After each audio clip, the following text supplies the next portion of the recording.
Hello everyone, my name is Beckett and welcome back to the channel. And today in Division 2, I'm going to be breaking down the latest global event, the Viper League, showing you how you can get through it as soon as possible. Probably within 1 or 2 hours, you're going to have everything done. And if you're a total masochist, I will even show you how to get all the elites. But before we get started, if you enjoy the content, hit that subscribe. And if you like my videos, smash that like button. Alright, first thing I want to mention is that the global event shop is not open. It's only open for the global events that you actually have to activate. So if you are trying to grind out all those just to get into the global event shop, don't do it. It is a waste of time. Now, if you are new to Division 2 or just new to any of these global events and you've never tried them out, they're actually very easy and very beneficial, especially to that new player who is trying to gear up and get to that progression stage. Now, there's going to be 4 time trials. 3 of them are going to be on hard and 1 is going to be on challenging. They're very easy. A lot of times you can solo them, but I always just queue up and you can run through them in a 3 or 4 man really quick and just go straight each checkpoint and boom, boom, and you are done. Now, the hardest one to get done is going to be the DARPA research labs. It's just a pain. There are so many objectives that we have to complete and different things that we have to do. And sometimes you'll just get 9 out of 10. And probably the best thing I can tell you, you really don't even need to do it on solo. Go ahead, go in a group, but just go in there and just push all the objectives. You're going to get to a part where you're running through a sewer and you got to pull these levers and you're just going to want to push through and pull the lever as soon as possible and just wipe out those enemies as fast as possible. Another thing is, like, you're going to want to push right at the end because there's this big helicopter thing. I forgot what it's called in game, but basically you're going to want it to spawn. And if it doesn't spawn soon enough, it usually ends up getting you 9 out of 10 stars. But if you don't get all 10 stars, that's okay, because it's going to be around next week and all the time trials are going to reset and you are going to be able to get all the caches. So it's not a big thing, but if you're a completionist and you just want to get it done,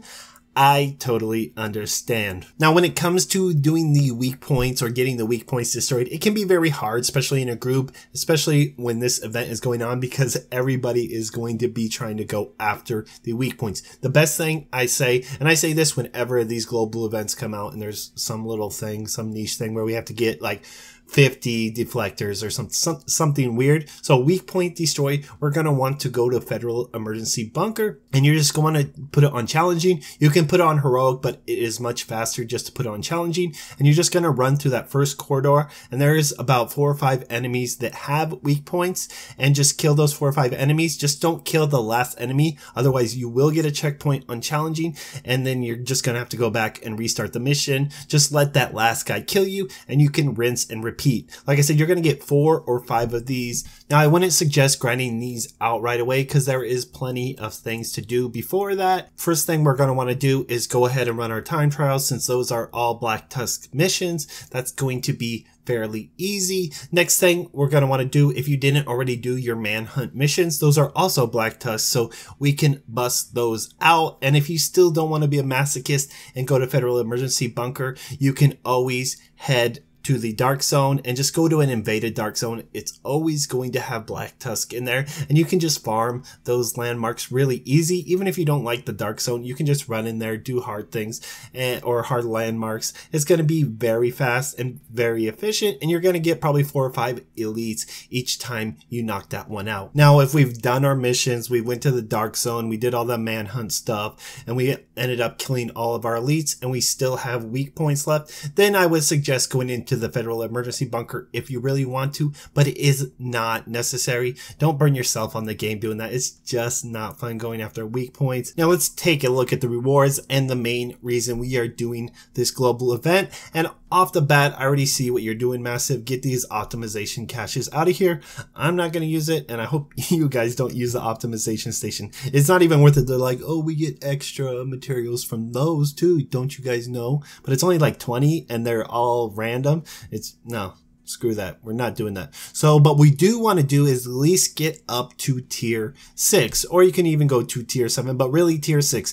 And we want that named item cache. Now, the best thing about these named item caches is they have a chance to drop any named item inside the game. So if you're a person who hates the dark zone, but you are looking for that Dark Winter, or you're looking for that Devil's Due backpack, or you just hate the light zone, or you've just been having trouble getting the named item you want, this is a great way to farm it, and it's very easy. You can farm it within an hour, and you're also going to get a bunch of other rewards and gear. Other than that, that's it. Just make sure you get your named item cache, because you never know what's in there. Like I said, I got a Devil's Due with mine, and it was actually not too bad of a roll, and I'm very happy about that. And just remember, DARPA is a pain, and there's just no getting around it. Just try to rush through and hit those objectives as soon as you can. Pull those levers as quick as you can and rush to the very end of the mission so you can get the helicopter thing to spawn above you and take it out. Otherwise, you're going to end up with 9 of 10 or 8 of 10 depending on your group. If you're running solo, I would honestly recommend at least running with 2 people. It just makes it a lot easier to clear these things. But that's all I have for you guys today. So if you're looking for build videos, tutorials, Division 2 news, or anything for old players, new players, and everything in between, go ahead and check out my channel, and thanks again for watching.